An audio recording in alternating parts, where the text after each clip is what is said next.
Bom, pessoal, então vamos dar continuidade aí, né, ao nosso estudo aí. Agora o curso está começando a ficar interessante, tem muito conceito aí legal sendo introduzido, né? E o próximo conceito, né, os dois próximos conceitos que eu vou falar aqui para vocês, né, serão os conceitos aí de sobrecarga e sobrescrita de método, né? Primeiro eu vou falar um pouquinho sobre a sobrecarga de métodos, né? Isso aí eu já poderia ter falado lá atrás, né? Mas eu acho que não era o momento ainda, mas agora chegou o momento aí da gente entender o que seria a sobrecarga. Bom, a primeira coisa para a gente entender sobrecarga de método é entender, né, qual é a composição da assinatura de um determinado método. Tá? Como que o programa, né, como que a IDE de programação aqui, ela consegue identificar qual é o método que eu estou chamando, né? Se eu chegar aqui e falar assim, ó, A1 ponto, né? Quais são os métodos que eu tenho aqui para executar, e no momento em que eu falar que eu quero executar o método getDisciplina, como que ele entende que é para chamar exatamente aquele método, né? Então para isso a gente tem que entender aí de que é composto basicamente a assinatura de um método, né, seja em Java, seja, né, em C, né, a ideia que é a mesma. Bom, a composição, né, de um método aqui, vamos lá para a classe pessoa de novo, né? O que esse cara aqui está dando erro? Esqueci de um ponto e vírgula, tá? Vamos voltar lá para a pessoa. Então, de que é composto, né, digamos aí, a assinatura de um método? Como que a IDE, como que os compiladores conseguem identificar qual que é o método que está sendo chamado, né? Basicamente, são duas coisas que identificam qual é o método que está sendo chamado. A primeira coisa é o nome do método, tá? E a segunda coisa qual é o conjunto de parâmetros que aquele método ele está recebendo, tá certo?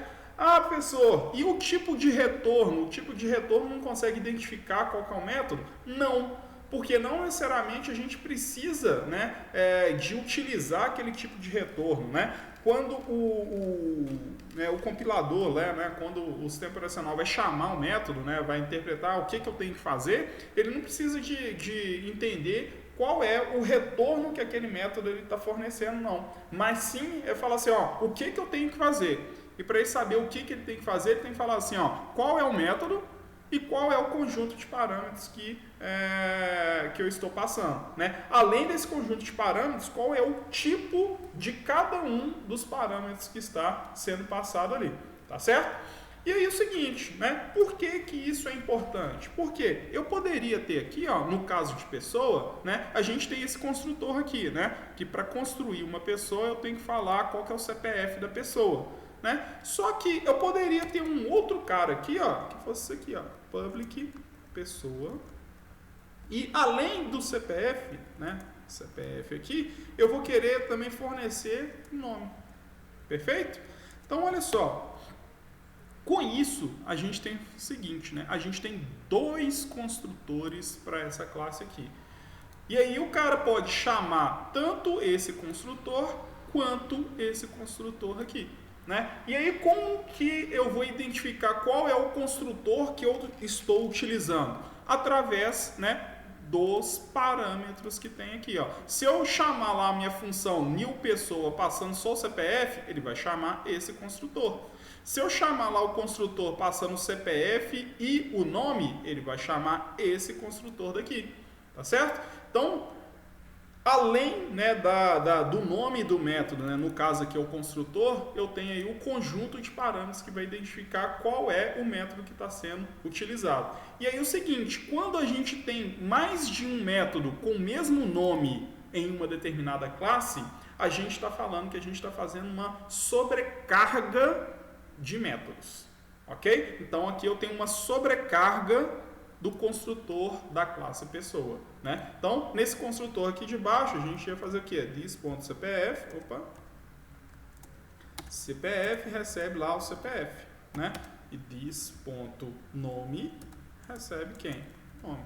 Beleza? Agora vamos fazer o seguinte, eu vou escrever aqui na tela, ó, system out, só para vocês identificarem, ó, construtor com apenas o CPF. Beleza? Então, vou pôr aqui, chamei o construtor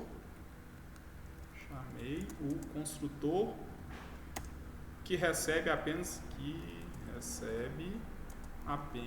o CPF. Beleza? E no método de baixo, eu vou falar o seguinte, chamei o construtor que recebe CPF e nome. Beleza? Eu poderia aqui ter quantos construtores eu quisesse, né? Desde que todos os construtores tenham aí, né, um conjunto de parâmetros que sejam distintos, tá certo? Então, olha só, lá no teste herança, agora, olha só, eu consigo construir uma pessoa passando aqui tanto só o CPF, quanto eu consigo construir uma pessoa que eu passo o CPF e o nome. Se eu construir a pessoa dessa forma aqui, ó, vamos ver aqui, ó, vamos tirar essas coisas aqui da tela e vamos ver o seguinte, qual é o construtor que vai ser chamado? Aquele construtor que só recebe CPF. Então lá, chamei o construtor que recebe apenas o CPF, beleza? E se eu quisesse aqui, ó, construir uma outra pessoa, uma pessoa P2, chamando aqui passando o CPF e o nome, beleza?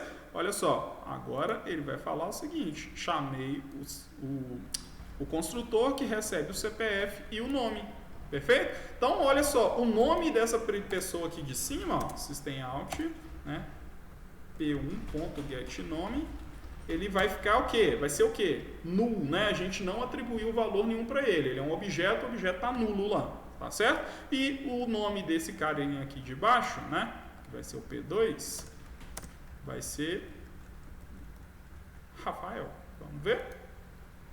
Null Rafael. Perfeito? Então, ele consegue identificar, né, qual é o método que ele está chamando lá, né, qual é o construtor, ou qual é o método, o construtor também é um método, né, através dos parâmetros que estão sendo passados. Tá certo? Eu poderia ter, inclusive, olha só, eu poderia ter um outro construtor que fosse isso aqui, ó. Né, um construtor dessa forma aqui, ó.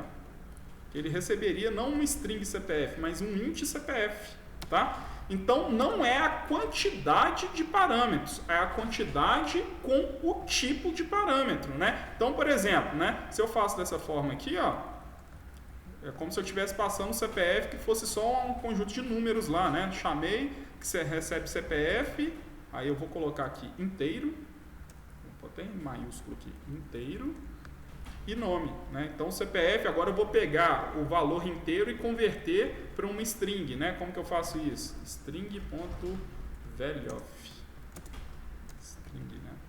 String.value, tá? E aí eu passo um inteiro, perfeito? Poderia fazer isso, inteiro não, o CPF, né? Eu poderia fazer isso, eu estou convertendo de string para de inteiro para string, ou eu poderia simplesmente concatenar com abre e fecha parênteses lá, né? Aqui é mais elegante, né? Eu estou fazendo de forma, digamos, mais elegante. Então, olha só, agora eu consigo, né, criar aqui uma pessoa de 3 formas diferentes, ó. Eu consigo criar uma pessoa passando um inteiro e um nome, passando um inteiro e uma string, passando uma string e uma string, ou passando aqui somente uma string que é o CPF. Então vamos testar a terceira forma, né? A terceira forma aqui, vou construir uma pessoa P3, né? Ao invés de passar aqui, né, uma string com CPF, eu vou passar aqui o número do CPF do cara, tá? 1, 2, 3, 4, 5, 6, sei lá, esse é o CPF do cara, perfeito? E aí eu vou escrever aqui na tela aqui, P3, P3, ok? Então esse aqui vai ser o João, beleza? Vamos ver lá. Ele chamou lá o construtor que recebe o CPF inteiro, que é 1, 2, 3, 4, 5, 6. Beleza?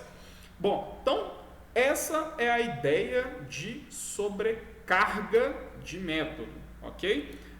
Percebam o seguinte, eu fiz a sobrecarga para o construtor, tá certo? Mas nada impede de eu fazer uma sobrecarga aqui, ó, para o SECCPF, né? Então eu posso chamar aqui um SECCPF passando a string do CPF, ou eu posso fazer aqui, ó, um outro método aqui fazendo a sobrecarga aqui também, ó, que seria o passando um int. E aí eu faço a mesma coisa, ó, string.velof, string.velof CPF. Tá certo?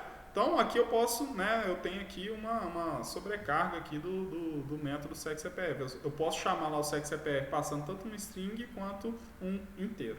Tá certo? Bom, então essa é a ideia aí que eu queria passar para vocês. No próximo vídeo a gente vai falar um pouquinho sobre a sobrescrita. Tá certo? Um abraço, até já.